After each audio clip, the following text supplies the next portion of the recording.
City के campus में history की क्लास में एक चैप्टर पढ़ाई जाती है the India's struggle for revolution, जिसमें भगत सिंह को एक रिवॉल्यूशनरी टेररिस्ट बताया जाता है। नमस्कार, मेरा नाम शशांक पांडे और आप NBC 24 देख रहे हैं। 28 सितंबर है आज और आज शहीद आजम भगत सिंह का जयंती है। ऐसे में सरकार की तरफ से कुछ नहीं किया गया है, ना ही माला अर्पण किया गया, ना ही कारगिल चौक पे भगत सिंह की एक मूर्ति लगी हुई है। ऐसे में ये मूर्ति में पहुंची हुई थी पुष्पम प्रिया चौधरी यहाँ आई और माल्यार्पण की। ऐसे में उनके पार्टी के जो लोग हैं वो यहाँ पहुँचे हुए थे, माल्यार्पण किए।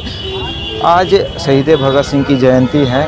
सरकार की तरफ से यहाँ कुछ रख रखाव नहीं किया गया था, ना ही मूर्ति को धोया गया, नहीं जो यहाँ कचरा है उसको साफ़ किया गया। क्या लगता है? नहीं, इसमें तो यही आप देख सकते हैं ना कि कुछ पार्टियां देशभक्ति को या जो भी हमारे क्रांतिकारी हैं उनको अपना बपोती संपत्ति समझते हैं। कुछ बहुत सारी ऐसी पार्टियां उनको लगता है कि देशभक्ति सिर्फ उन्हीं से बिलोंग करता है, बल्कि ऐसा नहीं है। आज के दिन भी दिखावा करने के लिए भी सरकार को ज़रूर ध्यान देना चाहिए कि भगत सिंह आइडियल रहे हैं। जितने भी यूथ हैं, जितने भी युवा हैं, उनके लिए भगत सिंह एक चेहरा रहे हैं। सब लोग जितने युवा वर्ग हैं, सुबह उठते सोते जगते सब भगत सिंह का नाम लेते हैं। और आज की स्थिति देखिए कि आज जब हम लोग यहाँ आए हुए थे तो एक पुराना जो पड़ा हुआ सड़ गया था माला, वो सरकार की तरफ से उसे उतारा नहीं गया था। ये दिखाती है कि सरकार की कितनी उदासीनता है कि सरकार आज के दिन भी, जो आज जयंती है भगत सिंह का, पूरा देश मना रहा है आज जयंती, और आज के दिन भी उनकी नींद नहीं टूटती।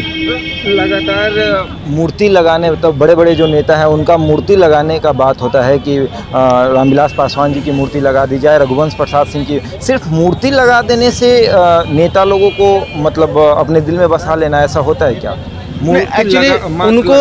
एक्चुअली उनको लगता है क्या कि हम ऐसे करके लोगों को ज़्यादा अट्रैक्ट कर पाएंगे, क्योंकि वो जाति के नाम पर, धर्म के नाम पर उन्होंने यही किया है। तो उनको लगता है कि हम जाति धर्म के नाम पर उनको हम ज़्यादा अट्रैक्ट कर पाएंगे, बल्कि ऐसा है नहीं। हम अपने क्रांतिकारियों को नहीं बचा पा रहे हैं, उनके स्थल को साफ सुथरा नहीं कर पाए हैं, जिनके वजह से हमें आज़ादी मिली। हम इन नेताओं को, सारे यूथ कभी आइडियल नहीं मांग सकते हैं, लेकिन भगत सिंह आइडियल हैं। भगत सिंह अमर है, भगत सिंह आज भी हमारे दिलों में जिंदा है। लेकिन आज भगत सिंह को आज देखिए उनका इग्नोरेंस। तो ये चाहेंगे कि अपनी मूर्ति इनकी लग जाए, ये चाहेंगे कि चूंकि इन्होंने जात के नाम पर, धर्म के नाम पर सारे लोगों को मूर्ख बनाया है, तो शायद इन्हें लगता है कि मेरी मूर्ति बनाकर, हम अपनी मूर्ति बनाकर ये खुद लोगों को मूर्ख बनाते रहेंगे। और जिनकी वजह से आज़ादी मिली, जो शायद डिज़र्व करते हैं कि उनकी वजह से आज़ादी मिली, और उनकी स्थिति आज देख लीजिए कि आज जब हम लोग यहाँ आए तो आज चारों तरफ से गंदगी है और हम लोग मिलकर इसे साफ सुथरा भी कर देते हैं 100%। जबकि पटना का एक मतलब ऐतिहासिक जगह में है कारगिल चौक। मतलब कारगिल चौक का मतलब ही है भक्ति, कारगिल चौक का मतलब ही है शक्ति। नाम लेते ही वो गूज़बम्स और लगता है कि देशभक्ति की बात होती है। और इससे बेहतरीन बात नहीं होगी कि कारगिल चौक के जस्ट यह दुर्भाग्य देखिए कि आज सरकार आज के दिन भी कम से कम दिखावा, ढकोसला करने के लिए भी सरकार को चाहिए था एक प्रतिनिधि अगर इसे चुन लेते कि आज जाकर कम से कम सुबह सुबह जाके माल्यार्पण कर दो, तो यह नौबत नहीं आती। हम लोग भी आते, माला पहनाते चले जाते। साफ़ सुथरा जो हम लोगों ने किया वो नौबत नहीं आती अगर सरकार साफ सुथरा किया। बिल्कुल 100%। अभी हमारा एक लड़का रवि है जो ऊपर गया और जो पुराना पड़ा वो फ़ोटो भी हमारे पास है। वो जो सड़ा हुआ माला था उसको नीचे उतारा और नीचे उतार कर हम लोगों ने एक नया माल्यार्पण किया। तो आप देख सकते हैं सरकार की युवा हैं हमारे साथ।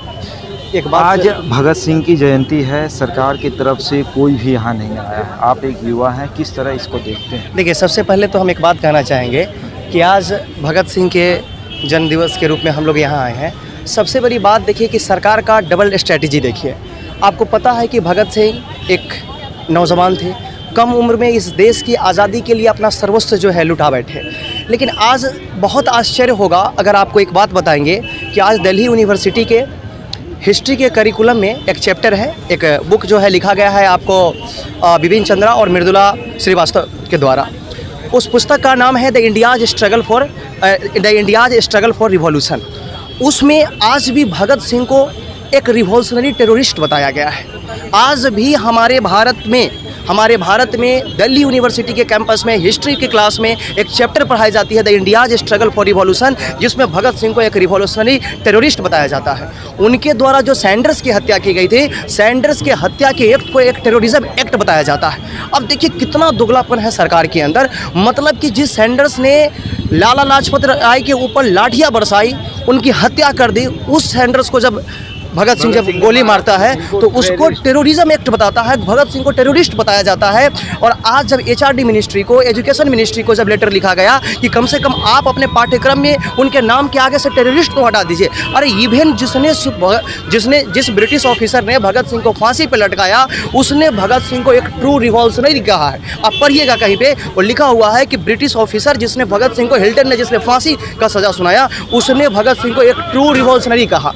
और हमारे देश की आज टेक्स्ट बुक में इतिहास के पुस्तक, दिल्ली यूनिवर्सिटी जैसे सम्मानित विद्यालय में भगत सिंह को टेररिस्ट बताया जाता है। कैसे हटेगा कैसे? वही तो सबसे बड़ी बात है कि सरकार, मतलब लड़ाई कौन लड़ेगा? वही तो बात है कि सरकार इसके बारे में कभी, अब देखिए ना, मायावती हमारे क्रांतिकारी के लिए आतंकवादी शब्द का इस्तेमाल करती है और उसके साथ गठबंधन करके आज बीजेपी सरकार में है। जिस समय चंद्रशेखर आज़ाद और भगत सिंह के लिए मायावती ने आतंकवादी शब्द का इस्तेमाल किया, क्या उस समय भगत सिंह के साथ, उस समय मायावती के साथ, बसपा के साथ उस समय बीजेपी की सरकार थी? क्या भगत बीजेपी सिंह को बिहार सरकार भूल चुकी है? ऐसे ही तमाम खबरों के लिए जुड़े रहे हमारे साथ और देखते रहें NBC 24।